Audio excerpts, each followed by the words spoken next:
L'autre jour, une madame avait aucun problème avec son pare-brise, jusqu'à ce qu'elle s'arrête en dessous d'un viaduc. Après, la madame s'est arrêtée au Monde en Gros. Alors, je suis allé la voir et je lui ai dit, « Madame, ici, on répare pas des pare-brises. On est une émission. » On répare pas tes pare-brises. On est une émission. La madame m'a répondu qu'elle savait parfaitement qu'on était une émission, puis qu'au lieu de dire des niaiseries, je pourrais peut-être l'enlever, le morceau de ciment de sur son char. Alors, je l'ai enlevé, le morceau de ciment de sur son char. Et là, j'ai dit à la madame qu'elle n'avait plus de morceau de ciment sur son char. Bonne journée, madame. Merci, Jean-Sébastien. Ça fait plaisir. Au Monde en Gros, on se sent toujours obligé de vous dire qu'on est une émission. Mais là, je pense qu'on vous l'a assez dit. Le Monde en Gros. On vous a assez dit qu'on est une émission. En vedette cette semaine dans votre Monde en Gros. Écoutez ce qu'un politicien veut vous dire. C'est le crocheton du parti politique. Écoutez ce que Miss Monde veut vous dire. Les gens ne sont pas du monde. Et écoutez ce que les Mexicains veulent vous dire. Si vous comprenez l'espagnol. Oui, c'est pas mal ça qu'on voulait vous dire. Un commis est demandé. Un commis est demandé. Depuis son apparition, Oh, le gars. il y a 200 000 ans, l'être humain a des choses à dire. Prenez par exemple l'homme des cavernes qui, une journée où il était dans sa caverne, a voulu communiquer à un autre homme des cavernes sa super idée d'aller tuer un mammouth. Un mammouth? Oui, oui, OK, oui. OK, ça, c'est... Toi pis moi! Toi pis moi, on montre un mammouth. Il y a une barre, oui. La flèche. Toi pis moi qui tue un mammouth avec une flèche! Depuis ce temps-là, l'être humain invente continuellement de nouveaux moyens pour dire les choses qu'il a à dire. Hey, c'est incroyable, Gutenberg! Avec ta nouvelle machine à imprimer qui se trouve juste là, t'as réussi à imprimer une Bible. Pas juste une, Johann Sébastien. J'en ai imprimé 180. Ma nouvelle patente à imprimer, qui se trouve juste là-bas, va changer le monde en permettant à l'homme de dire des choses importantes. Oui, mais juste des choses importantes, là. Pas des affaires comme des recettes. Ben non. Aujourd'hui, on a toutes sortes de moyens pour dire ce qu'on a à dire et on s'en sert pour dire toutes sortes de choses.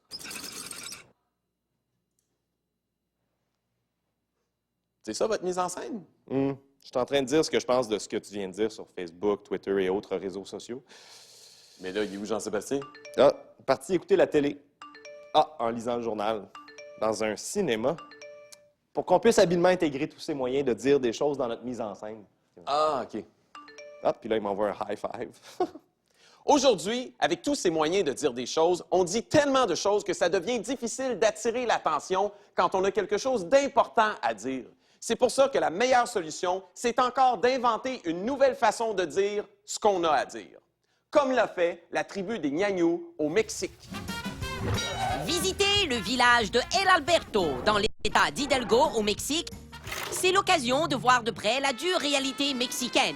Pauvreté, manque d'emploi, chapeaux volumineux et surtout beaucoup de Mexicains puent là parce qu'ils ont immigré illégalement aux États-Unis. Ici, à El Alberto, la nuit, la communauté des Ñañous organise des simulations de passage de frontières. Ça, c'est un genre de immigration clandestine dont vous êtes le héros. La Caminata Nocturna est une dramatisation d'immigration clandestine créée par des membres de la communauté Ñañou qui ont des choses à dire pour convaincre les Mexicains de rester chez eux, comme cette chose-là. Una caminata nocturna es para concientizar a la gente que emigra. Vous voulez savoir comment font les Ñañous pour dissuader les Mexicains d'émigrer aux États-Unis? Décidez de goûter à la dure réalité mexicaine d'un Mexicain qui veut fuir sa dure réalité mexicaine en vivant l'aventure de la Caminata Nocturna. 19h30. Déjà, il fait nuit sur El Alberto. Les commis sont au rendez-vous, mais aucun signe de l'homme au passe-montagne. 45 minutes plus tard, toujours aucun signe de l'homme au passe-montagne. 20h30. Enfin, des nouvelles de passe-montagne. 5 minutes? 5 minutes. Plus que 5 minutes. 1 heure plus tard, Passe-Montagne apparaît enfin. David Hernandez! Pas une seconde à perdre à s'excuser d'être en retard. Passe-Montagne doit vite prendre les présences. Feliz. Feliz what? Tanguay. Tagui? Tanguay. Tagui. Si. Présent. GS Buscame. Si. Matthew. I don't know. Chole. Pichette? Pichette? Pichette, Mathieu Pichette. Ouais, c'est ça, c'est nous autres. OK, si. 22 heures. Avant de commencer, Passe-Montagne a quelque chose à dire. Nuestra caminata va a empezar desde este punto porque hay Mais en espagnol. inmigración ahorita 22h20. Passe-Montagne a encore des choses à dire. y no quiero que nadie expongamos nuestras vidas en el camino. ¿Entendido? Puis, à 22h33, sans avertissement, en français en tout cas, le groupe se met à courir dans le désert. Oui, on commence à la course. La caminata nocturna est commencée.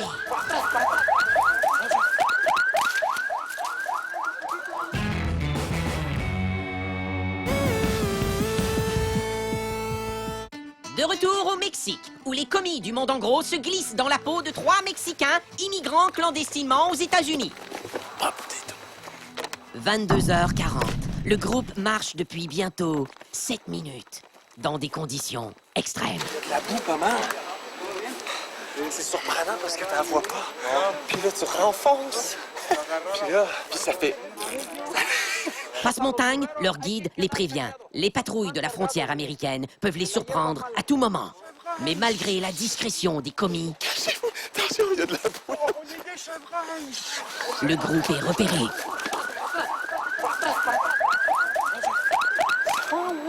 What was that?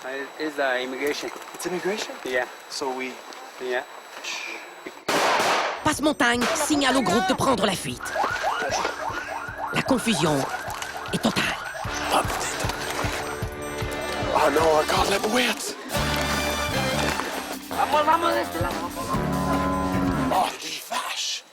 OK, c'était peut-être pas de la bouette. Oh. Il est 23h12, discrètement dissimulé dans un buisson mexicain. I know they're still there because we can hear noise, but we can do nothing about it because they're on the other Les side. 3 faux Mexicains sont juste assez bien cachés pour que la fausse police puisse faire semblant de pas les voir. Tonight's gonna be cold. You guys are gonna suffer. That's bad for you guys.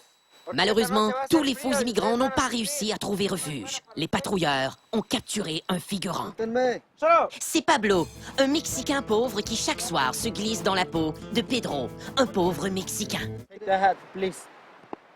Take it off. Take them. Mais c'est un dur à cuire qui ne dira rien. Where are you going? Las Vegas. 23h40.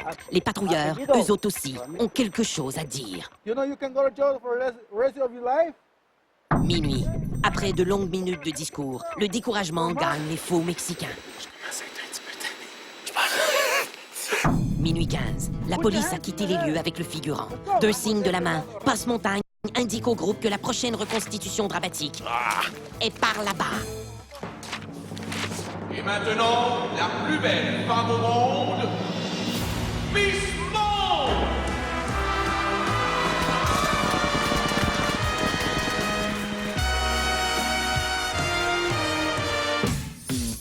Cette semaine, dans le cadre de sa tournée mondiale, Miss Monde a fait escale à Paris, où elle s'est rendue dans les studios de la télé française pour participer au populaire talk-show français Vous voulez vous asseoir? Ah, c'est un plaisir. Allez-y, non, allez-y. Tarata Tatata.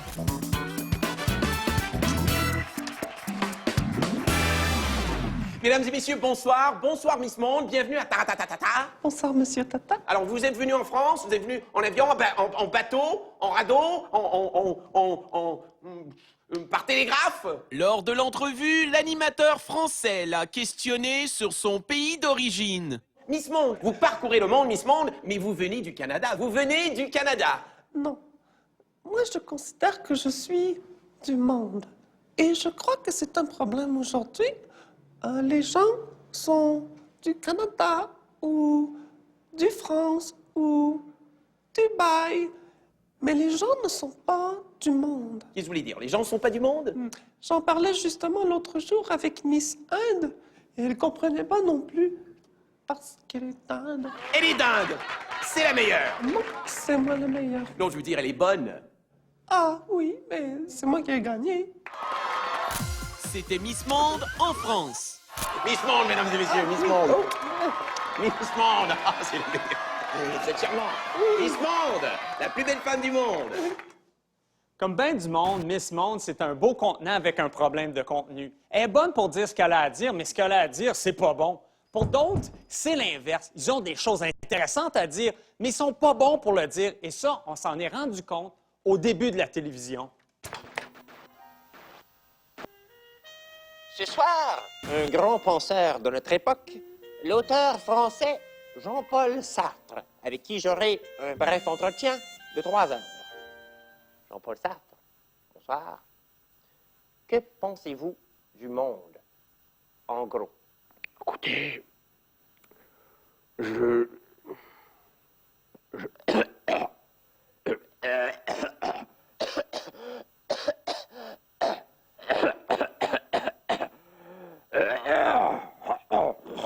Écoutez, j'ai déjà répondu à la question dans mes livres que les incultes devraient lire, d'ailleurs, au lieu d'écouter. Et cette émission qui est complètement absurde, comme le reste d'ailleurs. Ça y est, je pense encore au suicide. Ça aussi, c'est un gros problème. Pas être bon à dire ce qu'on a à dire. Mais il y a du monde qui a un problème encore pire. Ils sont pas bons pour dire ce qu'ils ont à dire, puis ce qu'ils ont à dire, ben, c'est pas bon, comme certains politiciens. Ah, bonjour! Ah, bonjour! Ah, bonjour! Mon nom est Politician, candidat pour votre circoncision. Aujourd'hui est un jeudi très spécial, car vous votez votre vote. Mais là, je t'entends dire, oui, mais Paul, je suis pas vraiment excité. C'est une érection partielle. Eh bien, moi, je réponds à ça. Oui, je sais. C'est juste une petite érection. Mais fais pareil comme moi. Et va pareil mettre ton petit bout dans les trous du monsieur. Car votre vote est un vote important. Bonjour tout le monde, bienvenue à cette dernière réunion. Pas si on gagne, Marc. Quand Paul me dit qu'il voulait se présenter à l'élection partielle, je lui ai expliqué pourquoi c'était pas une bonne idée. Ça donne rien de se présenter dans ce comté-là. Le parti au pouvoir, là, ça fait 25 ans qu'ils l'ont, ce siège-là. Ils sont tellement sûrs de gagner que les autres partis présentent même pas de candidats. Mais il n'a pas compris. Je comprends pas, Marc. Parle plus lentement. Moi, je veux vous dire gros merci pour votre travail fort durant la campagne. C'est sûr qu'on a fait des erreurs. Bonjour, ici Paul Politician. Samedi au parc, c'est le crosseton du parti politique. Venez nous voir, jouer avec nos membres et avoir du plaisir de crosse. Mais on a fait des bons coups aussi. Comme le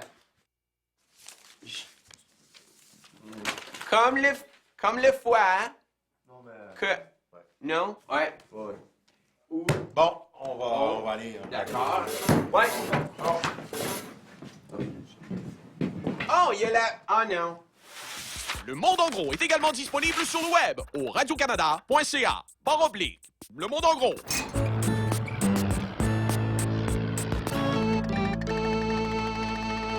Avant la pause de tantôt dans le derrière du parti politique. Bienvenue à cette dernière réunion. Pas si on gagne, Marc. Ça donne rien de se présenter dans ce comté-là. Je comprends pas, Marc. Mais il n'a pas compris. Va pareil mettre ton petit bout dans les trous du monsieur. The house and grounds look today exactly as strength and permanence to live there. Je comprends pas, il n'y a pas d'émission spéciale nulle part. Ben là, c'est normal, là. C'est juste une élection partielle. Ben oui, mais là, comment on va faire pour avoir les résultats? Oh, il y a une bombe! Ah. Oh.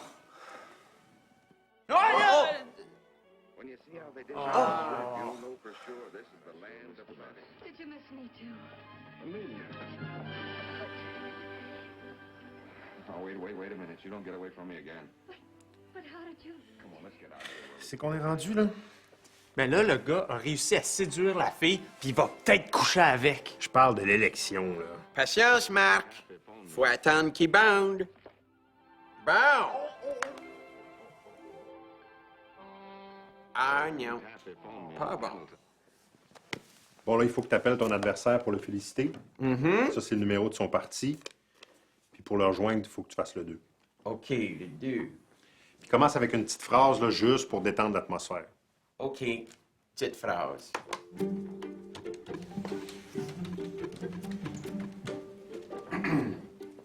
Le 2. Allô, Monsieur Forget? Alors, comme ça, vous êtes au 2. Les citoyens ont assisté à un revirement spectaculaire ce soir à l'élection partielle. C'est donc pour des raisons personnelles que je renonce à me faire élire comme député. Et que je concède la victoire à Paul Ettichen. C'est donc... On a gagné! Oui, on a gagné! Hey, Qu'est-ce que tu as dit au juste au téléphone? là? Ah, rien de spécial. Ouais, mais quoi? En premier, j'ai félicité son organisateur, Robert. Écoutez, Monsieur Forget, je connais la raison de votre érection. De quoi vous parlez, au juste? De Robert, l'homme dans votre derrière. Après, j'ai demandé s'il avait annoncé les victoires à ses proches. Est-ce que votre famille est au courant? Non. Vous voulez qu'ils apprennent ça dans les journaux demain? Qu'est-ce que vous voulez que je fasse? Écoutez, moi, je ne vais pas parler aux médias avant demain, alors ce soir. C'est votre chance. Faites un discours pour terminer votre campagne et après, vous serez libre d'être gay avec Robert, l'homme dans votre derrière. Et là, il a raccroché avant que je dise avec toute ta famille, alors. C'est sûr, j'ai rien à voir avec son décision. Et je vous promets que tant que député, je vais faire un beau job et rentrer dans les annales. Et ce, grâce à Marc, l'homme qui est dans mon derrière. Oh, my God. Et toute mon équipe qui est aussi dans mon derrière. Et tous ceux qui ont été pendant ma campagne dans mon derrière. Merci.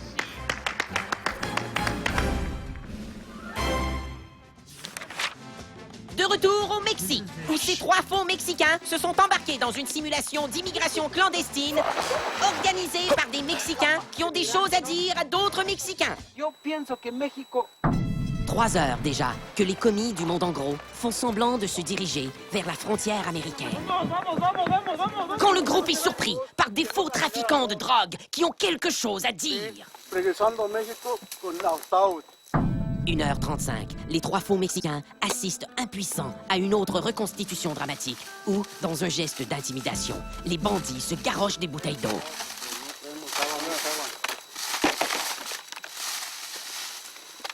Une fois de plus, le groupe est miraculeusement épargné et poursuit sa longue marche en terrain accidenté. C'était un petit peu intense. T'as-tu du fun ici, toi, parce que... Non, moi, j'ai pas eu de fun. Je pense que je commence à comprendre le message. Ils veulent nous dire que c'est dangereux. 2h15. Les trois faux Mexicains se dépêchent de passer dans un tunnel secret pour enfin arriver aux États-Unis. Bienvenue aux États-Unis, les gars. Mais à 2h30 du matin, Passe-Montagne a encore quelque chose à dire. C'est la dernière étape. Un camion doit recueillir le groupe sans être repéré par les autorités. Ça y est, ils sont en direction d'une grande ville américaine où ils pourront travailler au noir. 3h20, c'est la conclusion de la dramatisation. Voilà. Mais on dirait que c'est pas fini. Passe-Montagne a une dernière chose à dire. México es un país, ahora sí que hermoso, es un país de riqueza. Hay algunos que no nos deja crecer, pero ni modo. Pero los que podemos apoyarnos unos a otros para irnos para arriba. C'est l'occasion de simuler l'émotion de se retrouver enfin en sol américain. Et de conclure. Traverser les lignes. On a écouté tous les discours. Les gars ont compris ce que les gnagnous voulaient dire. Ils n'émigreront jamais aux États-Unis. Après avoir vu des Mexicains dire quelque chose avec une attraction touristique, un politicien dire des affaires qui ne veulent pas dire ce qu'ils pensent qu'elles veulent dire, et une Miss Monde dire des affaires qui ne veulent rien dire, la question que vous vous posez sûrement, c'est Coudon, y a-t-il encore du monde au monde qui ne sent pas le besoin de dire quelque chose? Bien, la réponse c'est non. Parce que de nos jours, tout le monde a quelque chose à dire. Même ceux qui n'ont rien à dire tiennent à le dire qu'ils n'ont rien à dire, par tous les moyens possibles. Comme nous autres, là, vu que c'est la fin de notre émission, bien, on n'a presque rien à dire. Mais on tient à vous le dire, en chanson.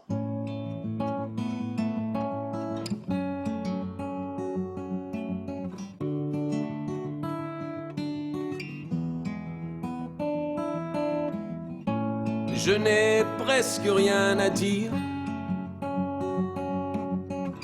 à part presque rien à dire, et je viens déjà de le dire. Quand on n'a rien à dire, pas besoin d'être très habile, trouver des mots, c'est pas difficile. Comme là, y a le générique qui défile. Catherine David, production, et Martin quelque chose, prise de son. Ouais, on peut dire vraiment n'importe quoi dans une chanson. Quand on a presque rien à dire, je n'ai presque rien à dire. Alors je prends ma guitare et je la repose ailleurs. Puis je répète ailleurs, une autre fois plus fort ailleurs, et une dernière fois tout bas en chœur. Ailleurs. Il nous manque plus qu'un dernier couplet pour remplir cette ligne et celle d'après. Et voilà, c'est fait.